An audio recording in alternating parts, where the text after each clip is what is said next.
After a one-year hiatus, the world's greatest aviation celebration returned in 2021, bringing together 608,000 spectators from 66 countries and more than 10,000 aircraft. As usual, we're bringing you the highlights of the week's flying action, including notable arrivals and departures, flying displays, and aircraft showcases.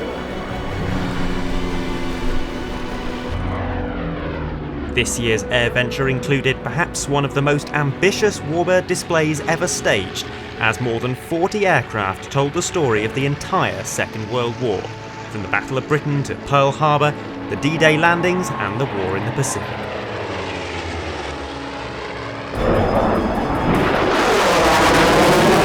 We'll bring you the best of the modern military action as well, not least special one-off demonstrations by the US Air Force Special Operations Command. Plus unforgettable legacy and heritage flights, a 4-ship A-10 airfield attack, an appearance by the U-2, and stunning sunset performances.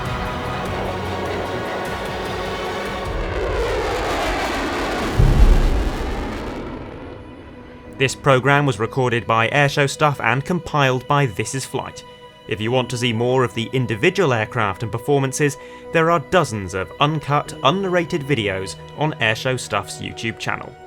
And for more Airshow documentary films in this style, visit This Is Flight, where you'll find more than 14 hours of free-to-view Airshow Dispatches films from air displays around the world. But first, enjoy the highlights of AirVenture 2021.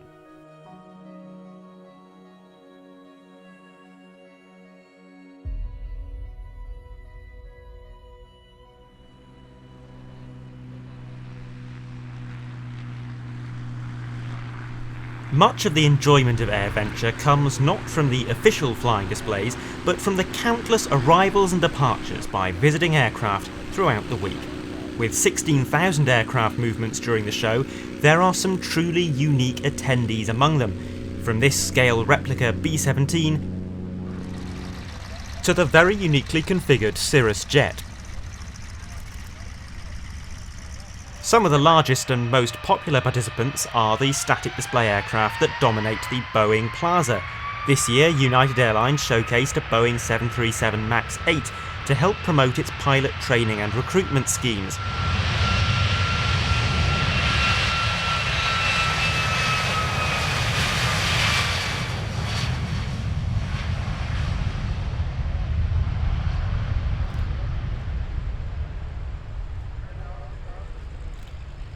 The largest aircraft at the show was another Boeing product, a UPS Boeing 747-8 freighter, which arrived on the Tuesday morning and departed on Thursday afternoon.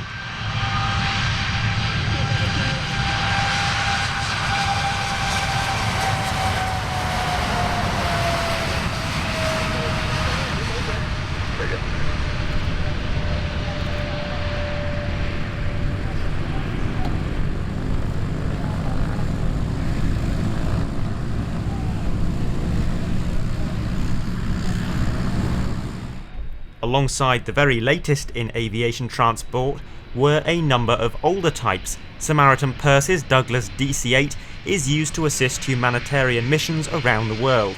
It's one of fewer than 10 DC-8s still flying today, more than 63 years since the type first flew. Older still is the Grumman G111 Albatross. This one is owned by Nimbus Aviation and based in Florida. And this Ford Trimotor 580B first flew in 1928. It spent the week at AirVenture offering pleasure flights. Military aircraft typically put on a show as they arrive and depart, giving an opportunity to see several types that aren't represented by demonstration teams.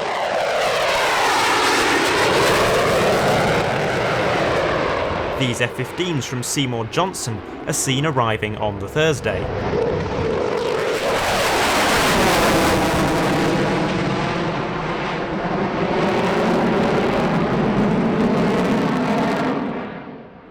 The US Army is very sparing with its airshow appearances, but the participation of an MH-47G Chinook in the static display brought forth a rare opportunity to see the type in the air as it departed, also on Thursday. Optimised for special operations, this variant of the Chinook is painted black rather than green and is equipped with an air-to-air refuelling probe. The US Air Force's airlift capability was represented by a C-17A Globemaster from the 911th Airlift Wing at Pittsburgh.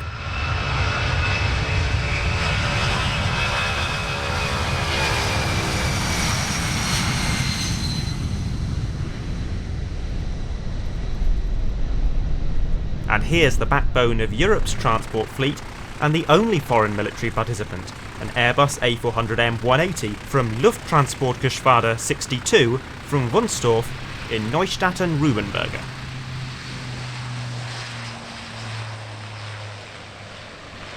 Perhaps the most famous aircraft movements, and certainly a key part of the AirVenture spectacle, are the mass flypasts of aircraft like these Vans RVs, as well as huge groups of Warbirds such as the T-34 Mentor, T-6 Texan and T-28 Trojan that take place during the opening days of the show.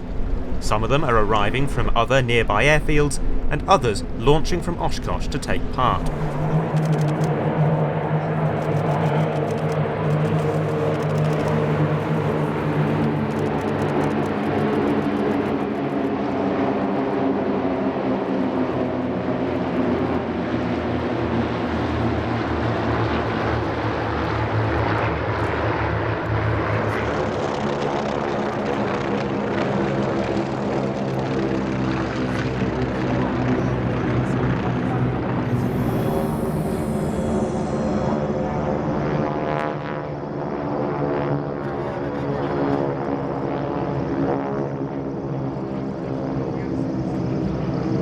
Another highlight of AirVenture is the Warbird showcases, which take place throughout the week.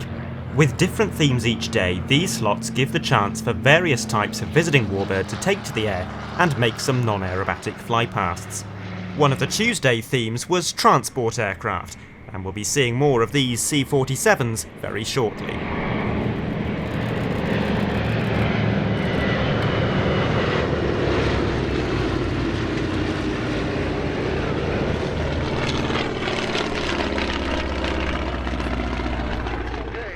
Wednesday was the turn of the light Warbirds and trainers. These Ryan Navions come from Cascade Warbirds. The US military used the type as a liaison aircraft, but it was also popular with private owners. Another liaison aircraft of similar era is the Cessna Bird Dog, known in military circles as either the O2 or L-19, depending on its role.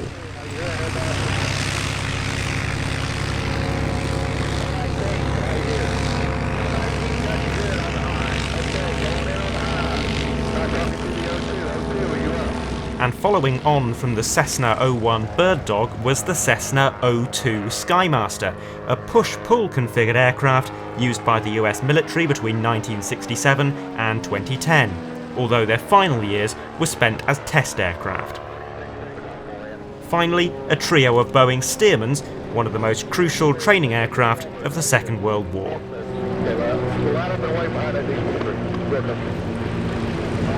We're going right into the west slope.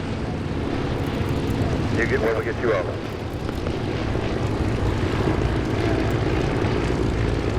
On Thursday, classic jets were the order of the day. This A4B Skyhawk is from the Warbird Heritage Foundation at Waukegan, and it has a special Oshkosh connection.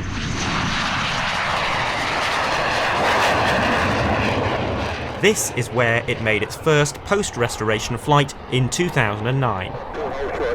Got it.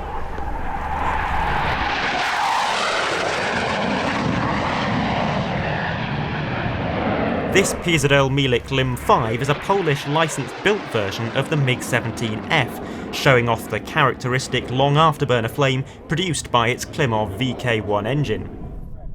The L-39 Albatros is one of the best-selling advanced jet trainers of all time, and not just among the Eastern Bloc countries for whom it was produced.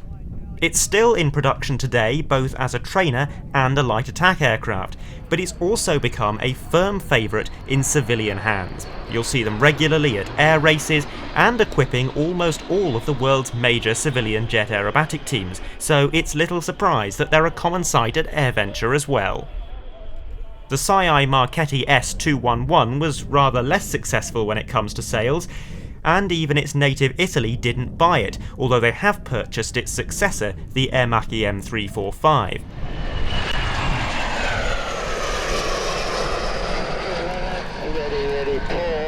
But once again, it has become popular in private hands, having been almost entirely retired by its few military operators.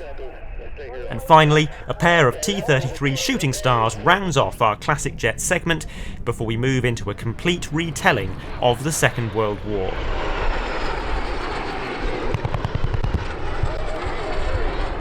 It was a slightly selective retelling of the war based on the aircraft that were available, and it started with the Battle of Britain in the autumn of 1940, a year after the war began.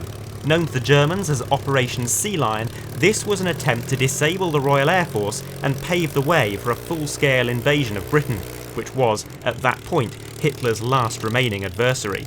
Outnumbered and facing German aircraft that were in many ways superior to their own, Royal Air Force Fighter Command fought valiantly, aided by their newly developed radar technology, of which the Luftwaffe seemed to have no knowledge. It was Hitler's first major defeat. The invasion of Britain was postponed indefinitely, and thus the dream of a free and democratic Europe remained alive. Little wonder British Prime Minister Winston Churchill said, "Never in the field of human conflict has so much been owed by so many to so few." The battle is represented here by the Dakota Territory Air Museum's Spitfire Mark IX and Hurricane Mark VII.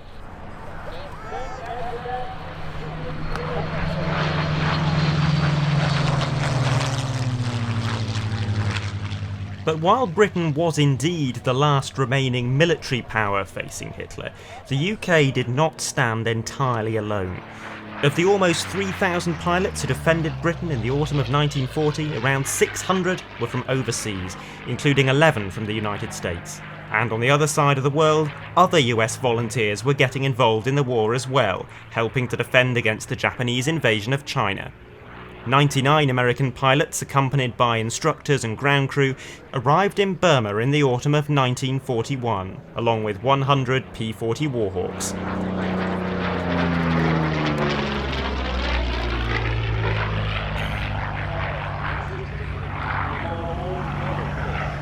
They worked with the Royal Air Force, who were already stationed in the region, to slow the Japanese advance through Southeast Asia, and despite immense operational challenges, they inflicted the highest kill ratio of any Allied fighter unit in the region.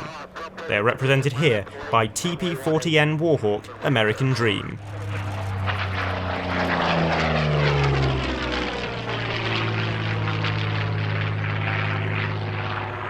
It wouldn't be long until the US was drawn properly into the war, with the Japanese bombing of Pearl Harbor in December of that year. The Japanese by this point viewed American involvement as inevitable. Their intention was to strike first and inflict serious damage on the American war machine, particularly on the Navy's battleships. The Americans, for their part, expected the flashpoint would be in the Philippines, not Hawaii, and Pearl Harbor was only scantily defended. Japan's surprise attack wiped out more than 200 aircraft, 4 of the Pacific Fleet's 9 battleships, and killed over 2,000 American service personnel. The attack is reenacted here by Tora of the Commemorative Air Force, using a variety of modified T-6 Texans and SNJs to play the part of the Mitsubishi AM-6s, Nakajima B-5Ns, and Aichi D-3As used by the Japanese in the attack. This replica P-36 Hawk, also a modified T-6, represents the small fleet of American fighters that scrambled into the air that morning in an attempt to repel the Japanese attacks. Along with anti-aircraft fire from the ground, 29 of the 350 or so Japanese aircraft that took part in the attack were destroyed.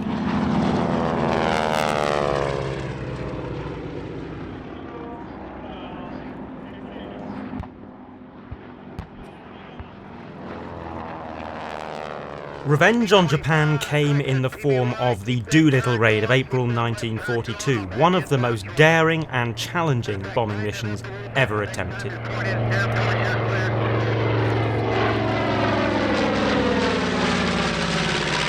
16 B-25s launched from the USS Hornet just off the coast of Japan to bomb targets on the Japanese mainland.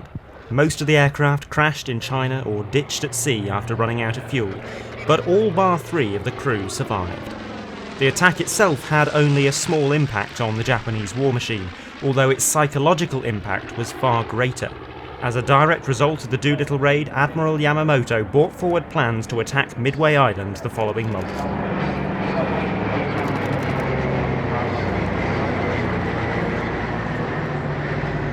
The battle transpired to be one of Japan's decisive military defeats. The American advantage at Midway was in part due to Catalinas like this one, which spotted the Japanese fleet as it approached.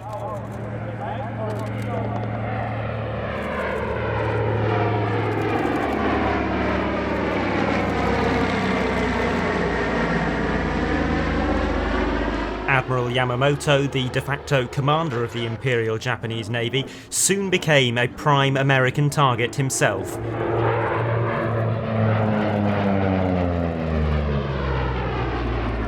In April 1943, he began a tour of Japanese bases in the Pacific when US intelligence intercepted and decoded the itinerary for his trip.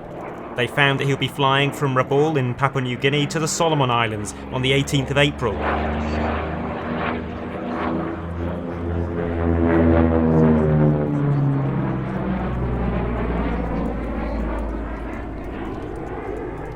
Due to the long ranges involved in a potential interception, P-38 Lightnings with large disposable drop tanks were the only aircraft suitable for the mission, and the 339th Fighter Squadron of the US Army Air Corps rose to the challenge, successfully shooting down Yamamoto's Mitsubishi G4M over Bougainville.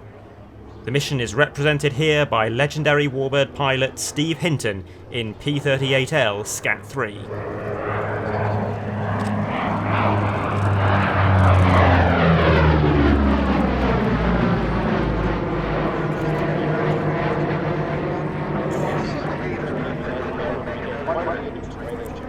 Back in Europe, the war was continuing apace, and by 1943 the tables were turning.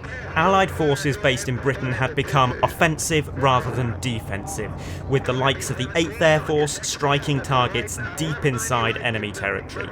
Those bombers needed protection, and this presented a problem, particularly for the Royal Air Force. Their Spitfires and Hurricanes had served with distinction earlier in the war, but their small fuel tanks and short range made them unsuitable as escort fighters. So, a request was made to the Americans to design a fighter that could hold its own in a dogfight, but which had the range to penetrate deep into Germany's industrial heartlands. The P-51 was born, and it was so good at its job that it has arguably become one of the defining aircraft of the entire war.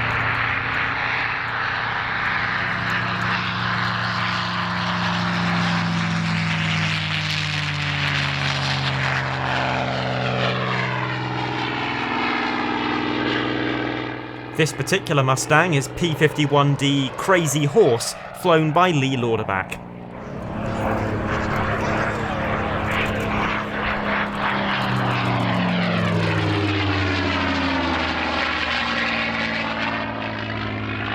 By early 1944, the Luftwaffe had largely retreated back into Germany, giving Britain, Canada and the United States the breathing space they needed to plot the liberation of occupied Europe.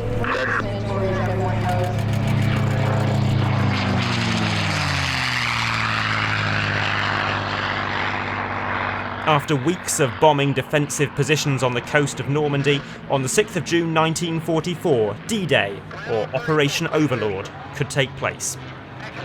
Over 150,000 soldiers were deposited in Normandy, many of them arriving by sea on almost 7,000 ships and landing craft, but many more were jumping by parachute from roughly 2,400 aircraft, many of them C-47 Dakotas like these.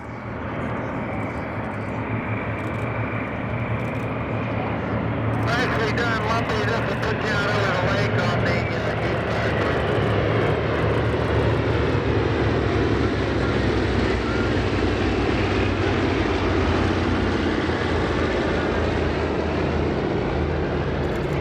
By the end of June, almost 1 million men had arrived in Normandy. Victory in Europe would only be a year away.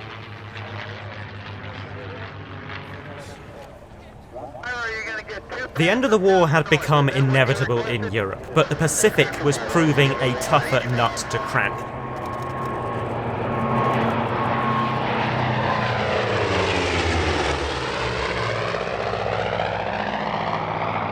This slot, featuring 2 F-4U Corsairs, pays tribute to the Black Sheep Squadron, a particularly prolific, if slightly undisciplined unit based in that theatre and immortalised in the television series Bar Bar Black Sheep.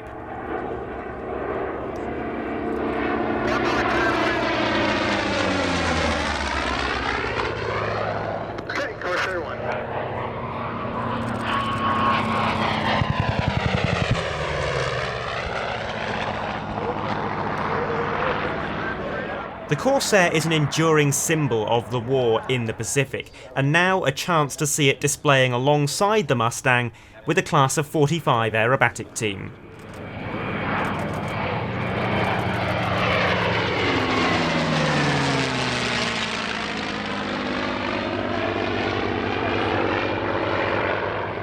The Corsair has gained an almost mythical status among enthusiasts, but the truth is that it's not entirely deserved.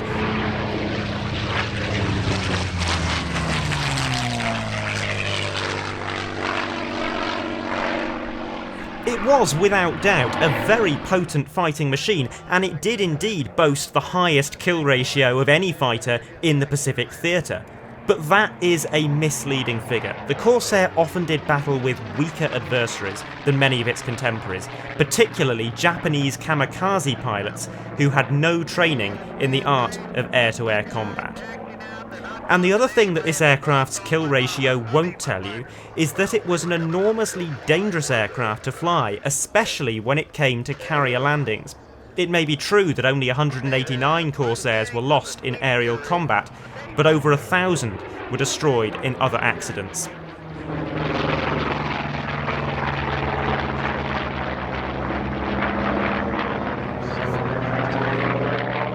The ultimate solution in the Pacific was not a happy one. 2 atomic bombs were dropped on Japanese cities by B-29 superfortresses, a part played here by a B-17. The first bomb was dropped on Hiroshima on the 6th of August 1945, another in Nagasaki 3 days later.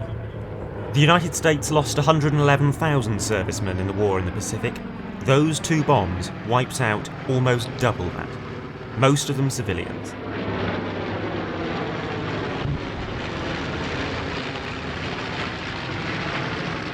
But for all the damage they did, the atomic bombs brought about the end of the war and an end to the need for a full-scale invasion of Japan.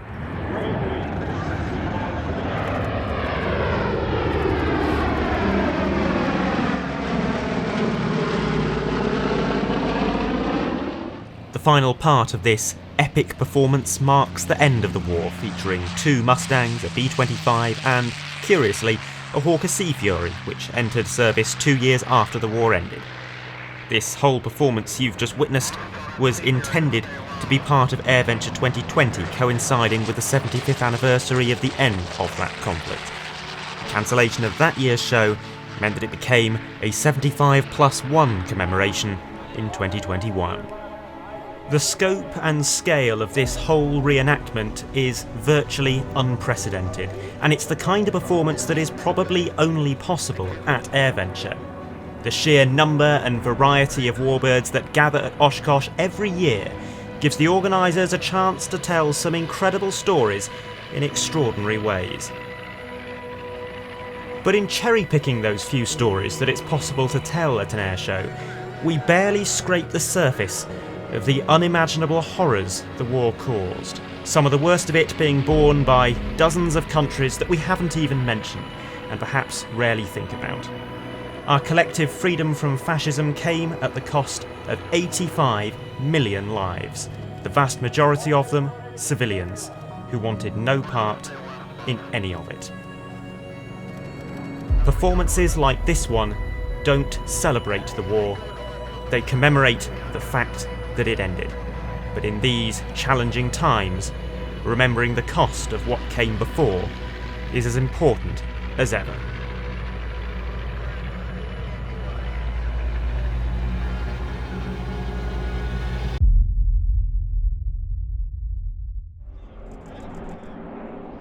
Although the Warbirds are the main attraction for many visitors, much of AirVenture's air displays are composed of North America's premier civilian aerobatic performers. It's seen as something of a showcase event. Once you've been invited to Oshkosh, you know you've made it.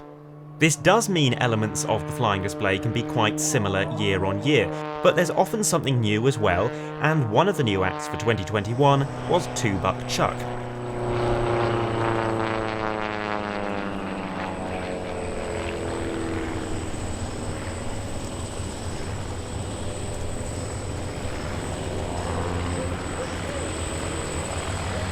This unique act brought together RJ Gritter in his decathlon and AirVenture first-timer Erik Edgren in his clipped-wing tailorcraft, known as the T-Clips.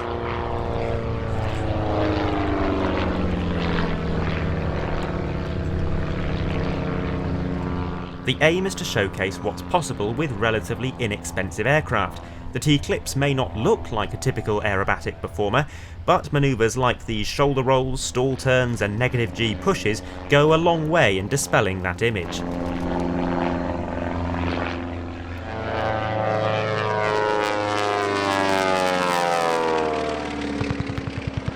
This performance is one you will only see at Oshkosh, a collection of 5 well-known airshow performers joining forces to create the Adventures of Aviore. Aviore is the Experimental Aircraft Association's comic book hero, designed by Stan Lee.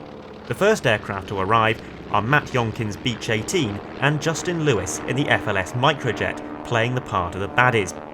Aviore himself is played by Joe Shetterly in the Vanzar V8, and while he takes care of the Beech 18, he's assisted by Team Talon, that's Jeff Shetterly in the T6 and Nathan Hammond in the Super Chipmunk, who take care of the Microjet.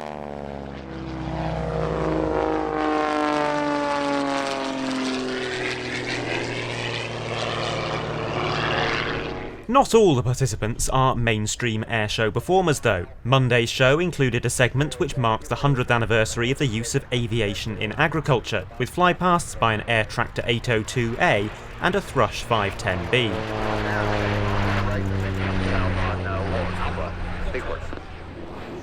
No, I don't think we can take you south on Alpha. We need you to come over here on the Papa. And this is a very unusual sight at an airshow, one of the Goodyear Blimps, or at least Goodyear called them blimps, although that's technically incorrect. This is in fact a semi-rigid airship. The manufacturer is Luftschiffbau Zeppelin, which can trace its roots back to the early German airship pioneer Ferdinand von Zeppelin. This is one of 7 NT model airships the company has produced, and one of 3 in Goodyear's North America fleet. The theme for Tuesday's air display was innovation, and this brought forth further unusual participants, some of which had never flown at a public air display before. This is the Black Fly, an electric VTOL aircraft designed in California. It carries just one person, has a range of 40 miles and a top speed of 80 miles per hour. The aircraft entered full production in 2021.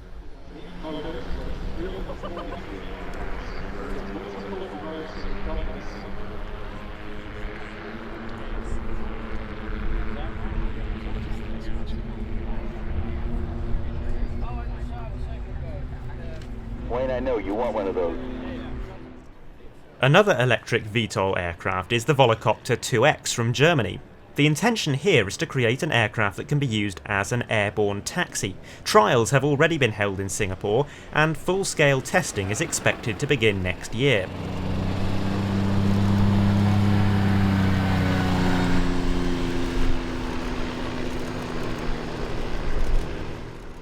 This prototype model can carry 2 people over 17 miles at 60 miles an hour, but production aircraft will carry 3 passengers over 60 miles at 160 miles per hour.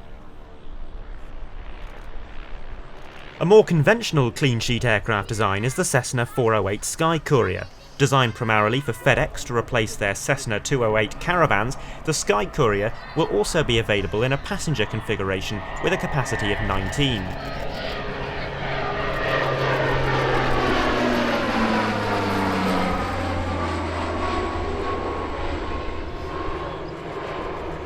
Another relatively new aircraft to fly on Innovation Day was the Gamebird GB1.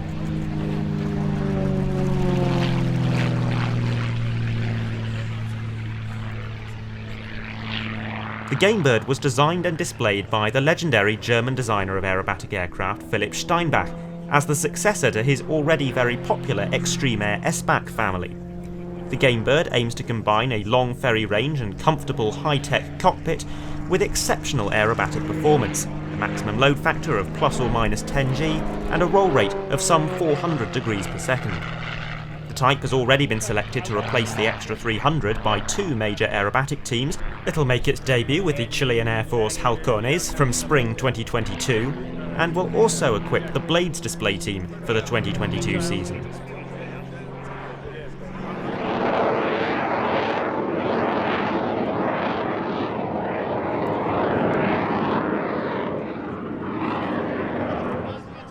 And innovation this time on the part of a private individual rather than an aircraft manufacturer. Jeff Bourbon's Yak 110 was made by welding together two Yak 55s and fitting a jet engine underneath them.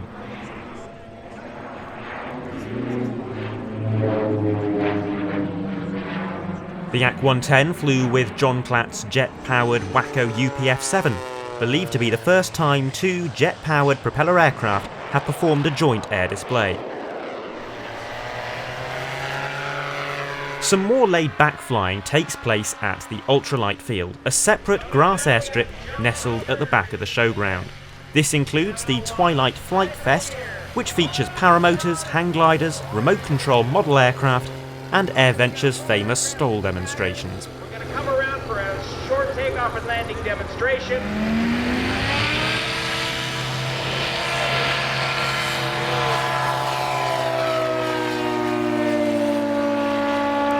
But from some of the quieter participants to some of the loudest ones now, as we turn to the military hardware that was on show at AirVenture 2021.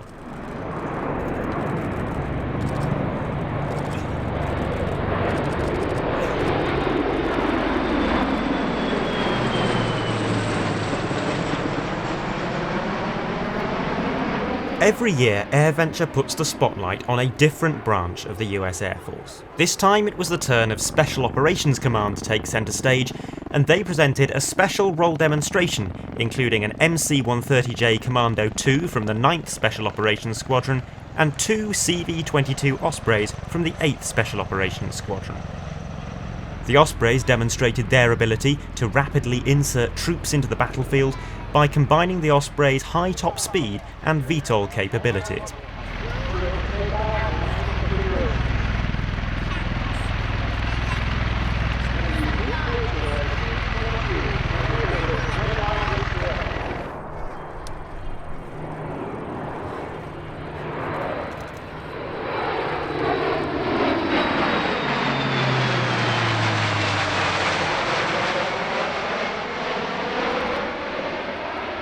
The C-130, meanwhile, simulated a tactical approach, depositing a team of Special Tactics airmen to secure the airfield and rescue a downed pilot.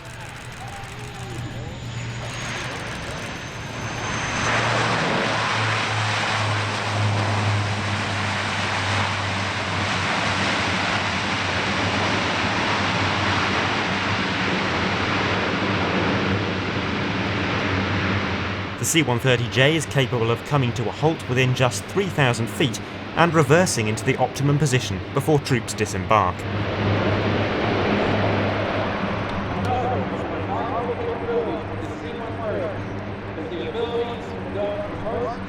And this is a very unusual formation, the one-off Gunship Heritage Flight, featuring an AC-47 Spooky from the American Flight Museum in Topeka and an AC-130J Ghost Rider from the 4th Special Operations Squadron.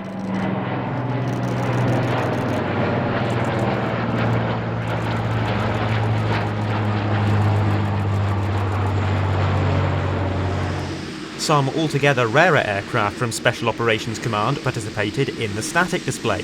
This afforded the opportunity to get a close-up look at this Beechcraft RC-12 Guardrail, a surveillance and signals intelligence platform based on the King Air.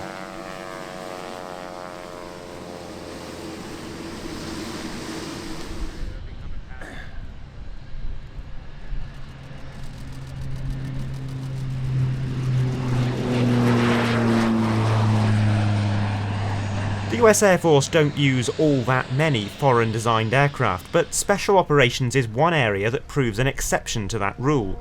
The C-145A Combat Coyote is a light transport aircraft based on the Polish PZL M28 Bryza, a type that's now almost entirely retired in US service.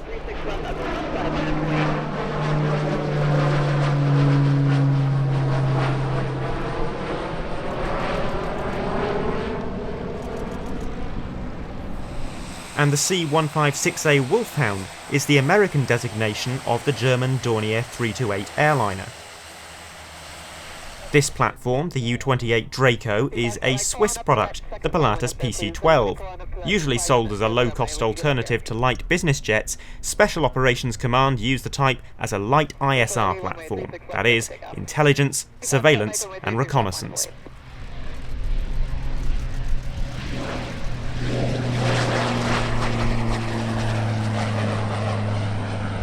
An AirVenture regular over the past few years has been an A-10C Thunderbolt airfield attack demonstration.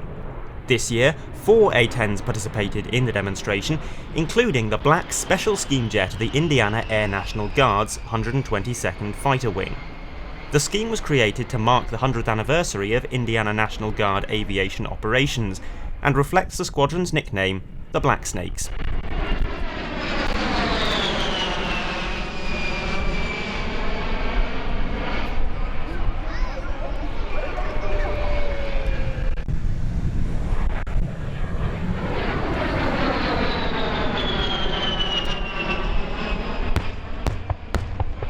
Another AirVenture tradition is for some very impressive heritage and legacy flights. At most shows these consist of 2 or occasionally 3 aircraft, but on the Wednesday at Oshkosh, the Viper demo team mustered 4, their own F-16C Fighting Falcon, 2 P-51 Mustangs and a P-38 Lightning.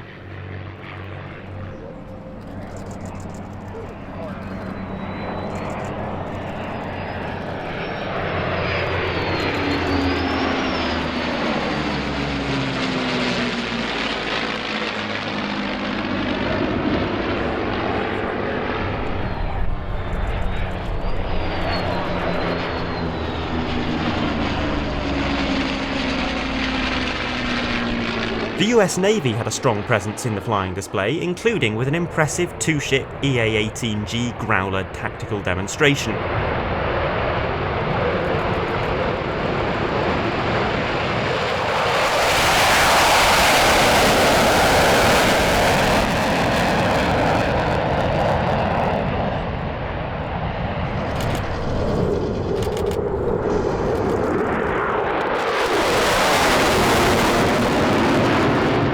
The Growler is the electronic warfare variant of the FA-18F Super Hornet, an aircraft which we'll see performing in its own right later in the programme.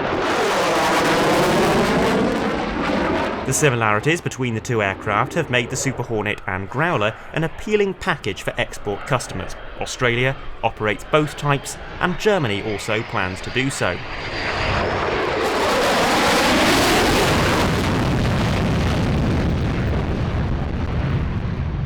Not to be outdone by the Air Force, the Navy staged a 4-ship legacy flight of their own, with the 2 Growlers joining up with an F-4U Corsair and T-28 Trojan.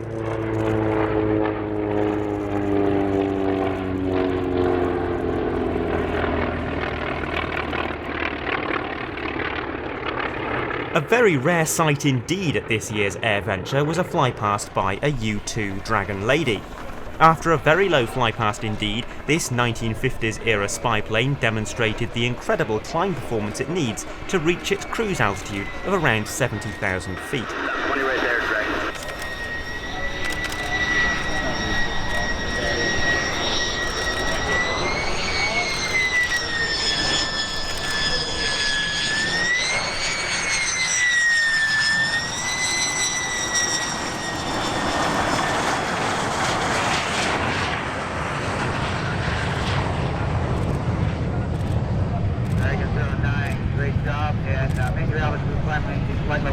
inches. That's around double the height of commercial airliners, and astonishingly, the U-2 can reach this altitude faster than most airliners reach their own typical cruising altitudes of around 35,000 feet. When it was developed, this amazing high-altitude performance put the U-2 well out of range of combat aircraft and even most missiles, giving it carte blanche to fly unimpeded over almost any point in the world. While today it may have lost that invulnerability, it remains virtually unmatched in the high-altitude reconnaissance role. Always a highlight of AirVenture are the evening air displays, traditionally held on the Wednesday and Saturday. In 2021, the threat of some extremely severe weather caused the show to close early on Wednesday. Thankfully, the worst of the storm missed the airfield, and the evening air show was moved to Thursday instead.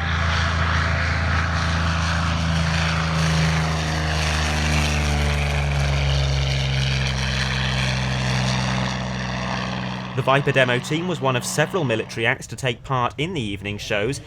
Like the A-10 we saw earlier, it also wears a predominantly black snake-themed special scheme.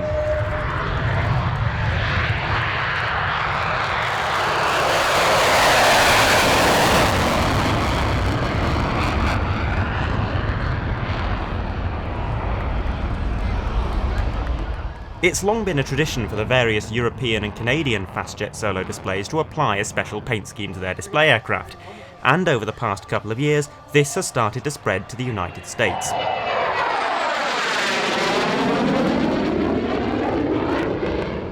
This scheme was applied at the beginning of the 2020 airshow season, and is inspired by the F-16's informal nickname, the Viper.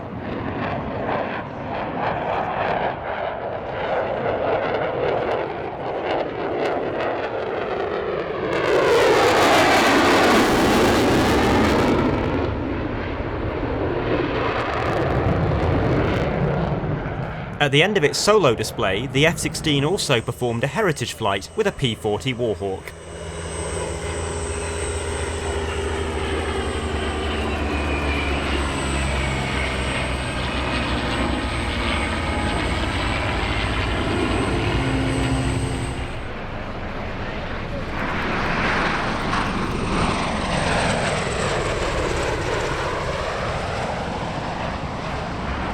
There was another chance to see the Special Operations Command demonstration as part of the evening show, this time against the backdrop of a stunning twilight sky. One change from the daytime version of this demonstration was the addition of an AC-130 gunship, providing simulated close air support.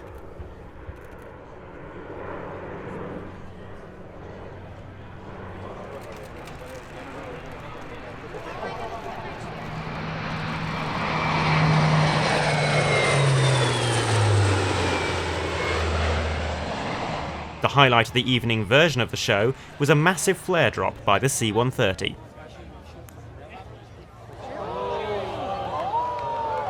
The final performance we'll look at is the US Navy's FA-18F Super Hornet demonstration on the Saturday night.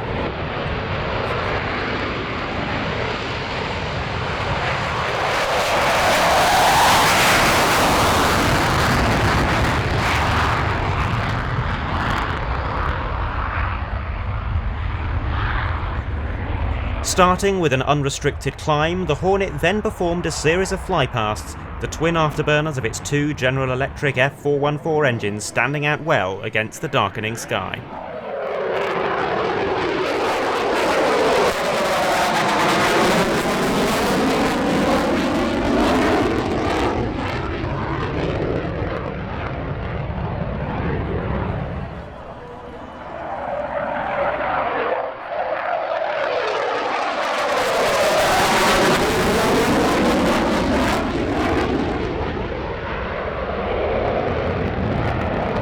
The finale of AirVenture's evening air shows is always a massive firework display, one of the largest in the region, and so it's with that we end our look back at AirVenture 2021. If you enjoyed this programme, remember that you can watch uncut, unnarrated videos of many of the individual performances on the Airshow Stuff YouTube channel. And for more airshow documentary films in this style, visit thisisflight.net/videos. Where you'll find more than 14 hours of free-to-view airshow dispatches films from air displays around the world. We'll no doubt see you again from AirVenture 2022, but until then, it's goodbye for now.